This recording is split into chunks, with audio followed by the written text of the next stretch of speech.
Selamat siang Bapak dosen, selamat siang teman-teman. Terima kasih atas waktu dan kesempatannya.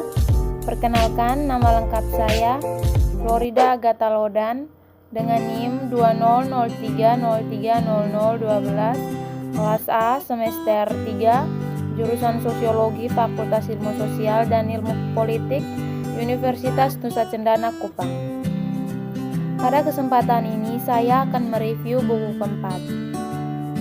Buku keempat yang akan direview guna memenuhi tugas mata kuliah Teori Sosiologi Modern. Baik, kita akan memasuki pada judul buku. Judul bukunya adalah Pilihan yang Rasional, Teori Advokasi dan Kritik, yang diedit oleh James Coleman dan Thomas J. Farrar. Kita akan memasuki pada bagian bab pertama. Oke, langsung saja. Bab pertama, metode penurunan abstraksi. Sosiologi pilihan rasional adalah antara lain dan mencoba untuk menggabungkan keuntungan dari penelitian yang dipandu teori seperti ditemukan dalam ilmu ekonomi dengan tradisi empiris sosiologi yang kuat. Untuk berhasil dalam upaya ini, di mana upaya sebelumnya tidak, untuk menemukan alat metodologis baru. Dalam urutan untuk menemukan solusi yang memadai, pertama-tama perlu untuk mencari tahu mengapa kombinasi keunggulan ini tidak berhasil di masa lalu. Maka, dia perlu untuk menanggung perkembangan metodologis di masa lalu, terutama poin-poin berikut. Yang pertama, pemilahan teori utilitas menjadi inti asumsi yang tepat, sifat manusia dan sabuk variabel asumsi, jembatan yang dapat dikenakan metode pengurangan abstraksi, dan kedua, heuristik yang dibutuhkan untuk mengurangi ketidakpastian tentang asumsi jembatan yang tepat saat menggunakan metode pengurangan abstraksi. Heuristik ini termasuk teori fungsi saat menggunakan metode pengurangan abstraksi. Heuristik ini termasuk teori fungsi, produk sosial, teori framing, dan heuristik dari struktur ganda penjelasan. Dengan bantuan dari alat ini, dimungkinkan untuk membuat model yang jelas, dipandu teori dalam versi mereka sebelumnya. Sementara realisme mereka dapat diadaptasi dalam versi yang baru. Beberapa perbedaan inti. Pembuatan model telah dikaitkan terutama dengan pencapaian kekuatan analitis. Persyaratan adalah, buatlah sesederhana mungkin. Untuk meningkatkan akurasi empiris model, kita harus menambahkan persyaratan. Buatlah serumit yang diperlukan.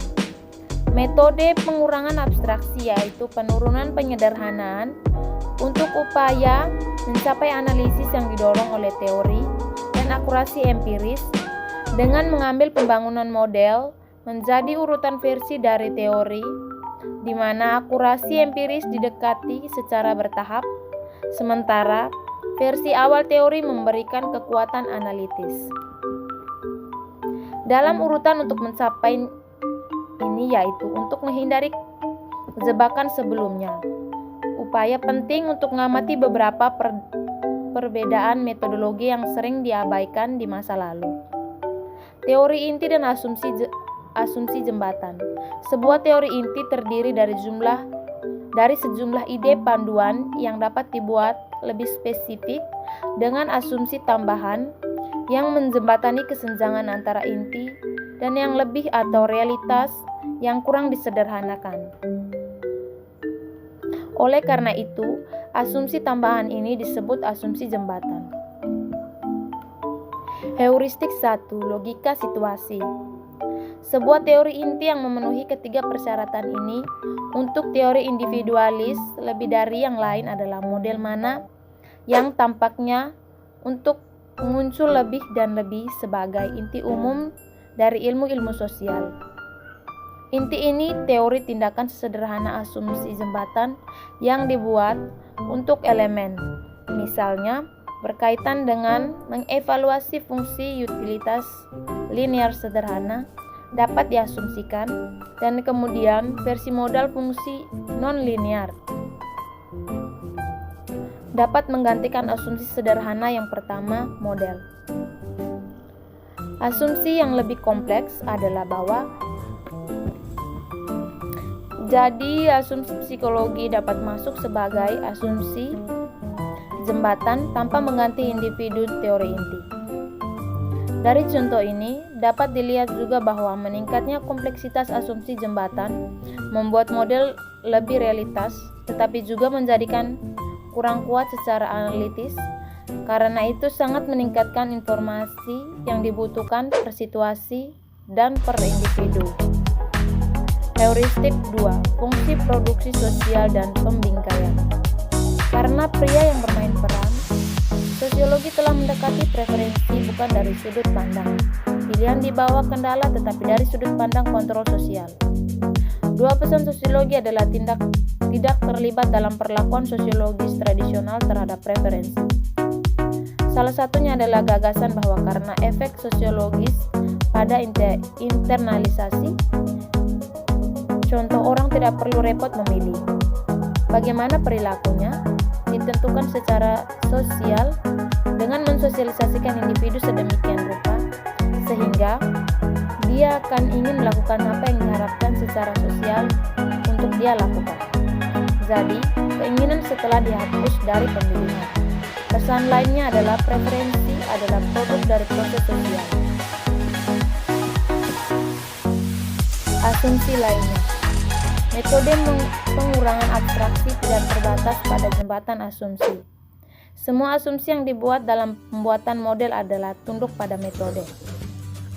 Dan dengan demikian, heuristik harus ada untuk asumsi lain juga.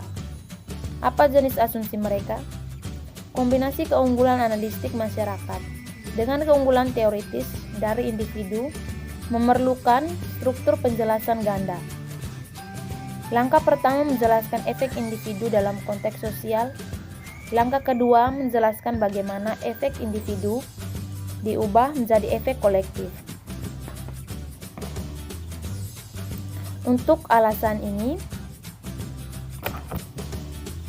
satu juga membutuhkan asumsi aktor dan asumsi transformasi. Dan karena model harus diuji, diperlukan juga asumsi pengukuran. Biarkan saya secara singkat mengambil masing-masing jenis asumsi ini.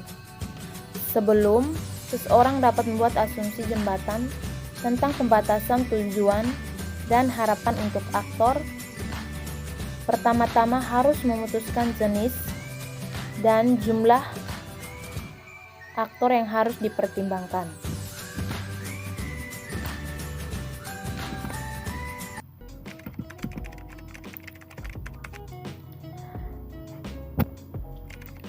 Karena kebutuhan membangun model menjadi sesederhana mungkin, seseorang harus memulai dengan aktor sesedikit mungkin. Tetapi karena keunggulan analitis dari kolektif, jumlah minimum aktor harus 2 daripada 1. Namun, persyaratan yang tampaknya sesederhana ini bisa memperkenalkan tingkat kompleksitas perilaku strategis yang tinggi bahkan pada tahap awal pengembangan model.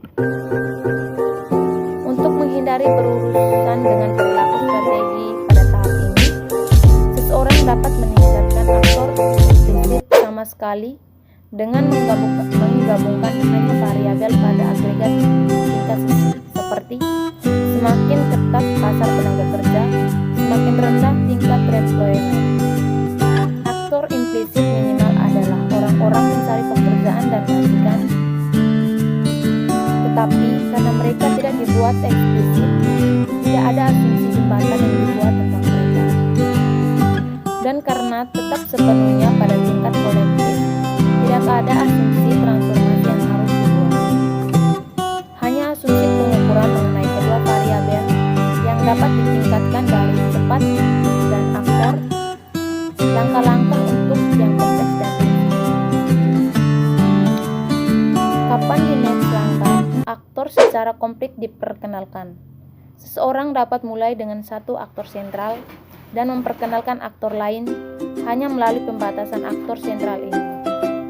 Pada langkah berikutnya, seseorang dapat memodelkan kedua aktor sebagai sentral masing-masing, membatasi yang lain. Sekian dan terima kasih.